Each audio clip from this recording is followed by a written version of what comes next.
back, everyone. It was a few months ago we told you about Potter Valley in California, where Pacific Gas and Electric was going to decommission dams and virtually cut the water off to an entire community, putting ranchers out of business, killing cattle, and they were not backing down. Well, the Trump administration, Secretary of Agriculture Brooke Rollins, got on board after, I'm not even going to take credit for this. Reporter and editor for Un1, Keely Covello, is really the one who blew the whistle on all of this. She's responsible. We just profiled her work.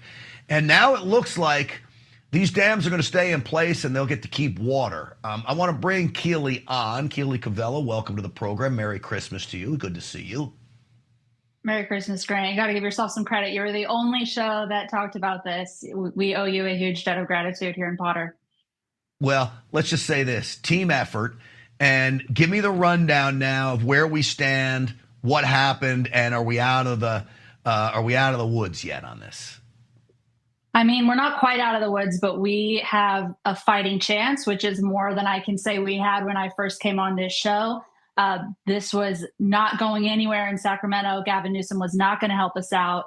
Brooke Rollins, our Secretary of Agriculture, stepped in last week. She made her stance very clear, and she officially filed to be a party in the decommissioning process with the Federal Regulatory Commission, which is overlooking this dam removal. And she's stating clearly that there's ag interests here. There's interests of farmers and ranchers in Potter Valley here and all down the North Coast. So she's fighting for us. And man, having an advocate in D.C. makes a huge, huge difference. We were David and Goliath. What was Pacific Gas and Electric's response to this? Do they seem agreeable to leaving it in place? We haven't heard from them yet, but it was interesting to note that on Friday, they did withdraw their separate request to cut water diversions. So they had two requests with FERC. One of them was to remove the dams. One of them was to permanently cut water. Some of the ranchers I profiled felt that, this was kind of an end run. So even if the dams were removed, they wouldn't be able to continue their ag operations. And PG&E withdrew that request. So that's telling, but we haven't really heard anything more from PG&E.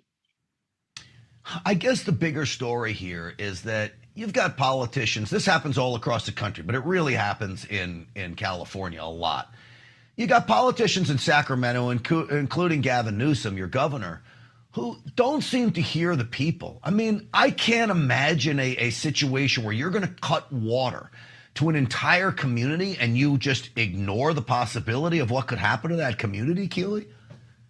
Oh, absolutely. I know it's terrible. We really didn't have an advocate looking out for us in Sacramento whatsoever. Gavin Newsom was ignoring this issue at best. At worst, he was actually taking credit for it. In a 2024 interview with the Associated Press, he took credit for these dam removals as part of his salmon restoration strategy. So it felt like we had someone actively pushing to cut our water, not just ambivalent, because he is ambivalent to most rural issues in California.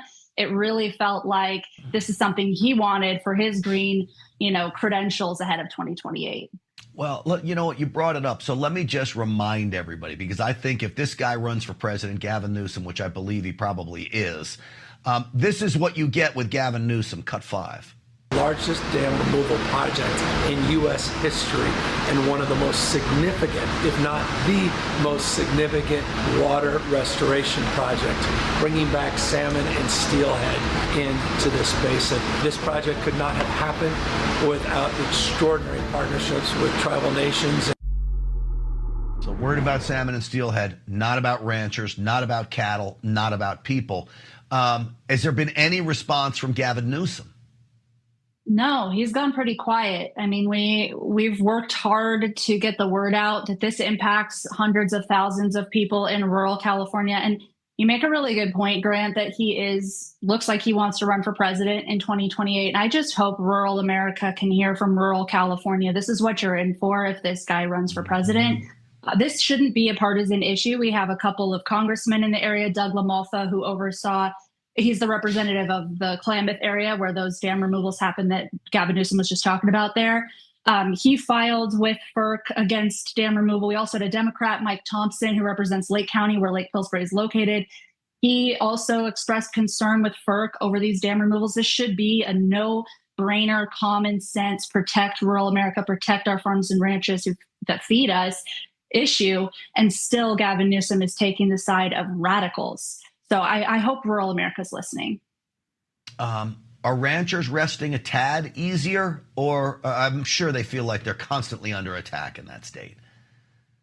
Yeah, it's a tough place to do business, whatever business you're in California, but it's really tough to be a rancher or farmer because the government is actively against you here. So it's amazing. I don't know that the Trump administration always gets enough credit, or Brooke Rollins, our head of ag. She has taken on so many of these fights. And I think that a lot of us in California from ag backgrounds who work in agriculture feel like we do have a voice in DC. They listen to these type of stories, even in a blue state, even in a rural area, they're listening. So I think just knowing that somebody is listening is a huge relief for people who felt like we had no hope. We were just watching this happen. Yeah, well, it was great. And the pressure that you put on, we certainly teamed up with you a little bit to put some pressure on. They responded, and we're grateful that they did. Keely, where can people find you and America on One? What's the best place to follow your work?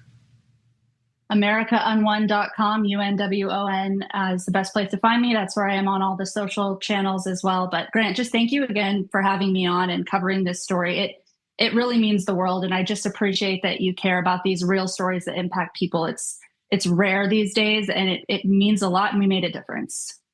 Well, real Americans are what this network is all about, and if we can fight for them, we'll do it every day of the week. I know you will as well. Keely, thank you.